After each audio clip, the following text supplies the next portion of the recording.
Hello and welcome back to the NWR Virtual Healthcare Conference. My name's Matt Wright. Next up this morning, we have Imugene, which is listed under the ASX ticker IMU. And joining us from Imugene is the CEO and Managing Director, Leslie Chong. Before we get started, just another reminder, if anyone in the audience has a question, please type it in using the Q&A panel within Zoom. Leslie, I'll pass it over to you to get started. Please go ahead. Thank you, Matt. Welcome, everyone. So I'll just go into a very brief history of Imugene. 2013, Paul Hopper formed Imugene. I joined in late 2015 and started to put our first asset, Hervax, into the clinic. And lo and behold, within 5 years, we were able to complete our phase 2 with overall survival data. And along the way, we not only picked up a pipeline of B-cell immunotherapies, as well as our oncolytic virus that I will explain in the next few slides. 3 very unique platforms. Our CF33 oncolytic virus has 2 studies coming off that, with already producing data and presenting at major conferences such as Santa Monica Breast Conference. We have off that particular pipeline, platform, we have an oncolytic virus that expresses what's called a CD19, and that is a cluster differentiated 19, and that's currently, those therapeutics are currently in hematologic diseases. However, we're making solid tumors seen with that product. And again, I'll explain that in just a few seconds. B-cell immunotherapy is our most advanced in that we have HER2 positive gastric cancer in frontline or first line that completed our phase 2 study. And we also have 2 phase 2 studies ongoing. PD-1 Vax, just about to put this in a combination with another checkpoint inhibitor called atezolizumab. 9 clinical studies. So either 6 of those are currently in the clinic, and we'll be placing 3 additional studies just this year, all in oncology. Our oncolytic virus, simply put, our oncolytic virus has an extreme prejudice against solid tumors. It only replicates within solid tumors or malignant cells, and then imparts that love onto other malignant cells.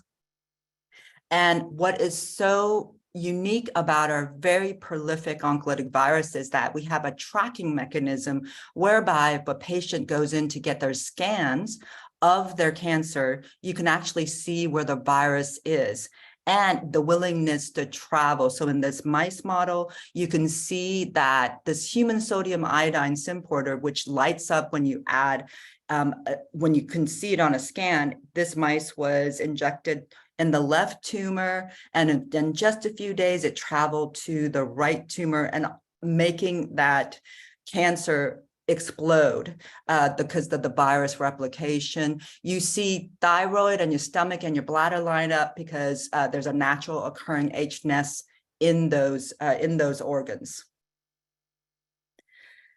This is our phase 1 study with what we call CheckFact. This is an oncolytic virus with the PD-L1, another checkpoint inhibitor. We are in cohort 3 in triple negative breast cancer. So we have dosed many patients, and we were able to publish this, that indeed having that tracker or tracer called human sodium iodine symporter, which is HNES, you could see the uptake in this patient's lymph node.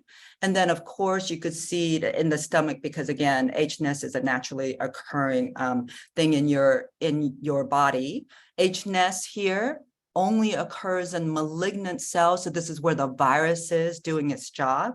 We also saw immune recruitment here, and we do want to see PD-L1 elevation because that means that the cloaking device of your cancer is now being seen by your immune system. The most powerful oncolytic virus, this is the parental virus. We're currently in intratumoral as well as intravenous, and we started this study less than a year ago, and we're already in cohort 3 in the monotherapy of IT and IV, but we're also in combination with pembrolizumab, amassing the critical data so that we can publish on the monotherapy as well as hopefully soon in the combination. Our Oncolytic, so this is our oncolytic virus that has a flag that shuttles up to malignant cells of a solid tumor. And then when you add a CD19 directed target, that combination brings in the endogenous T cell as well as the virus imploding those cells and again, imparting that love and infecting again and again. This is a revolutionary idea in that you're basically painting your solid tumor so that when you add a powerful CD19 therapeutics, you can then obliterate solid tumor. This does not exist in the cancer landscape, so this will be the first in class. And preclinically, if you see that magenta around each of those malignant cells, those are the CD19 flags. And that's a triple negative breast cancer model. But when we put it against pancreatic, prostate, ovarian, head and neck, and glioma, you saw that high level of infection and upregulating or putting the flag or painting each of those cells with CD19, such that when you add a CD19 directed target like a CAR T, you then obliterate this teal line that has a complete suppression of tumor. Is what we saw in that combination, as well as this cured mice with that combination with oncolytics and a CAR T. When you reintroduce the disease, it cured it again. So there's durability and memory there. This was all published on the Science Translational Med, and we were able to present our 3 prominent posters at SITC, the Society for Immunotherapy of Cancer, which is the largest immunotherapy conference in the world.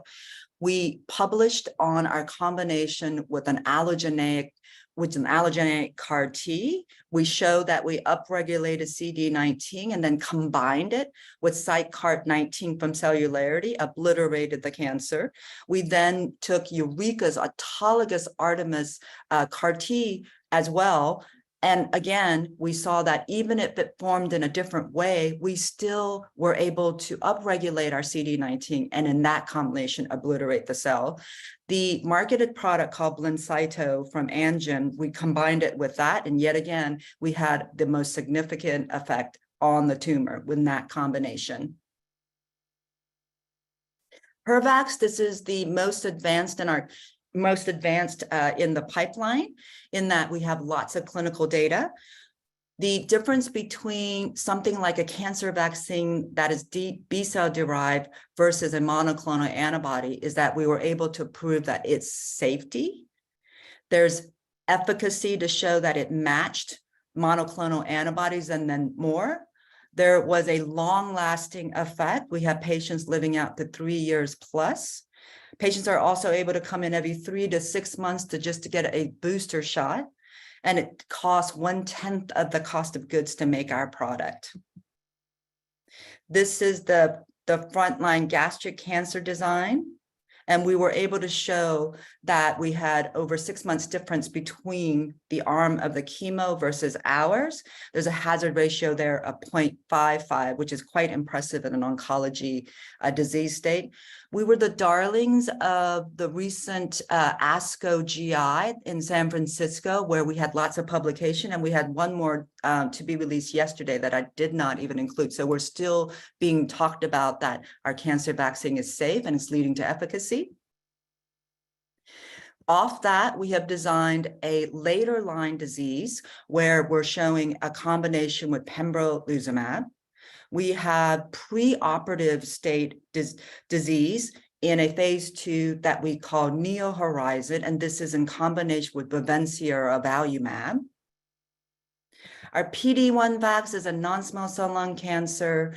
We have dose escalated in the monotherapy. We will be combining with atezolizumab and treating patients that are not just progressed on other lines of therapy, but patients that have never received drug, so pre-treated population as well. So it's quite exciting, and that is just about to start.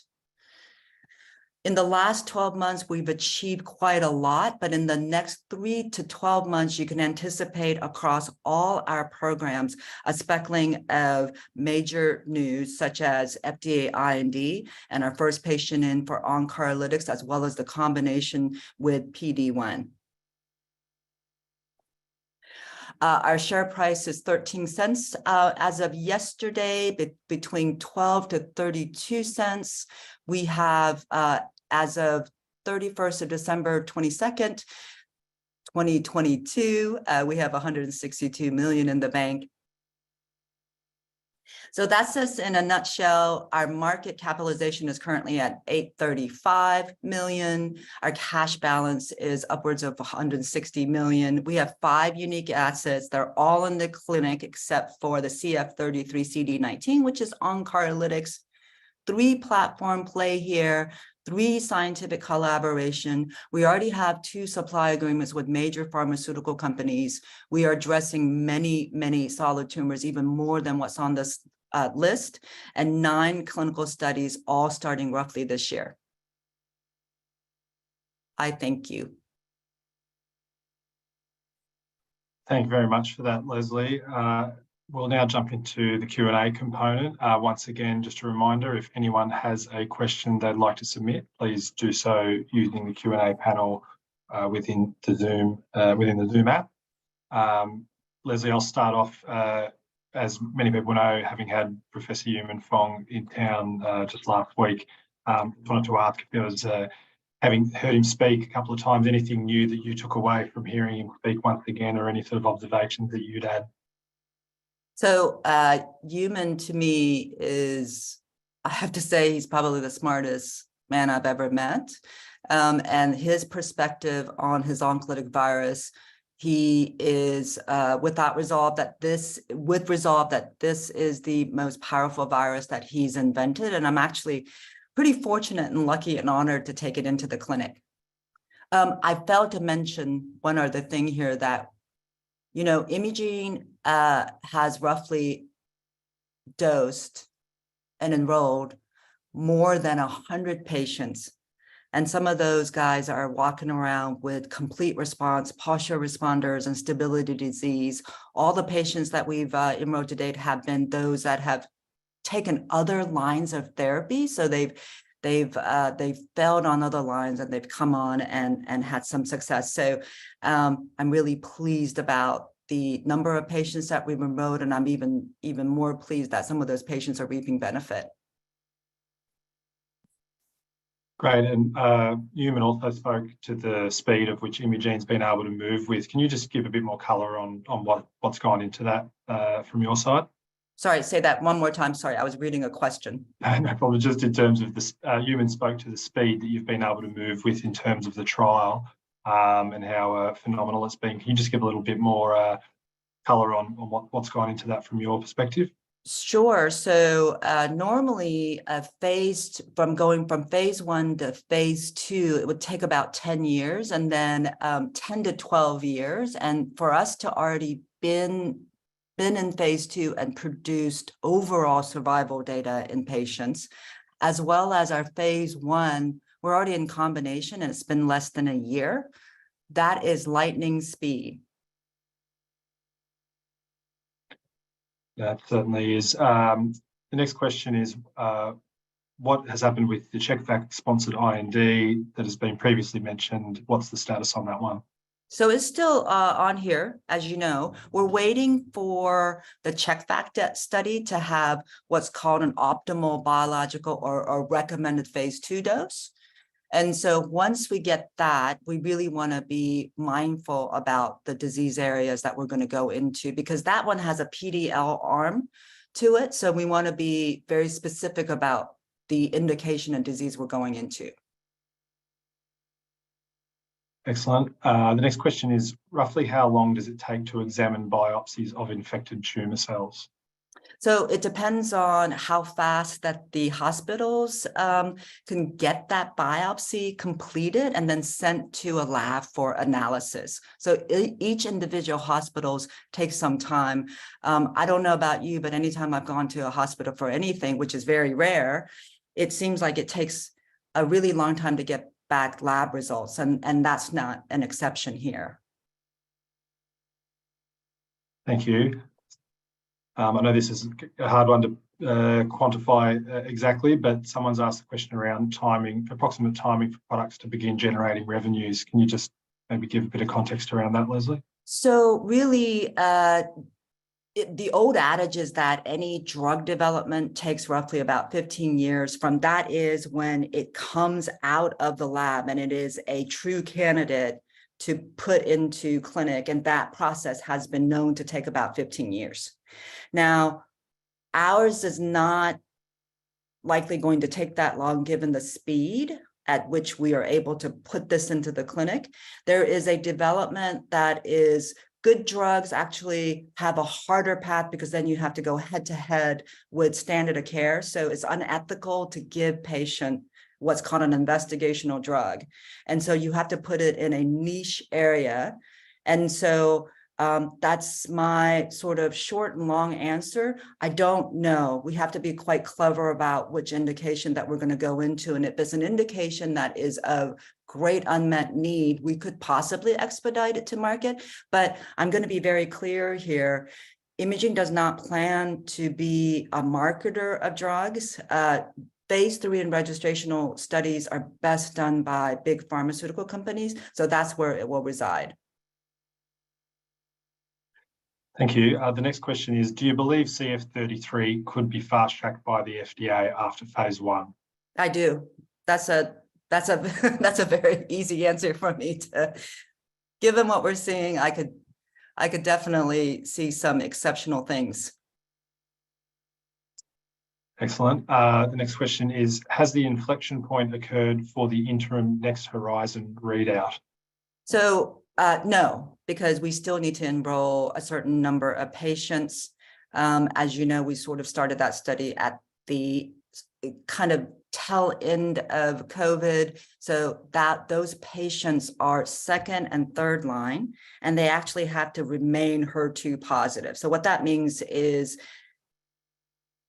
cancer mutates, and especially HER2 positive cancers, the patients take a frontline medicine and then they fail. They take a second line and they still have to remain HER2 positive. So you take 10% of a population that could be HER2 positive, you reduced it to 3%, and out of that, you have to find patients that are still HER2 positive. So you can imagine it is an incredibly hard study to enroll.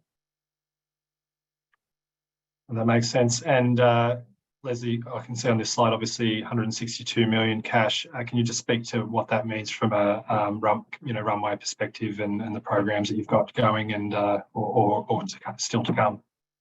So it actually takes us out to the proof of concept across all of the assets. So the runway goes all the way out for proof of concept.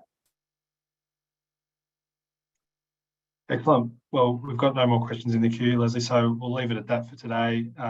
Thanks very much for your time and for the presentation today. And if anyone has any further questions, feel free to reach out through the usual email channels. Thanks, everyone.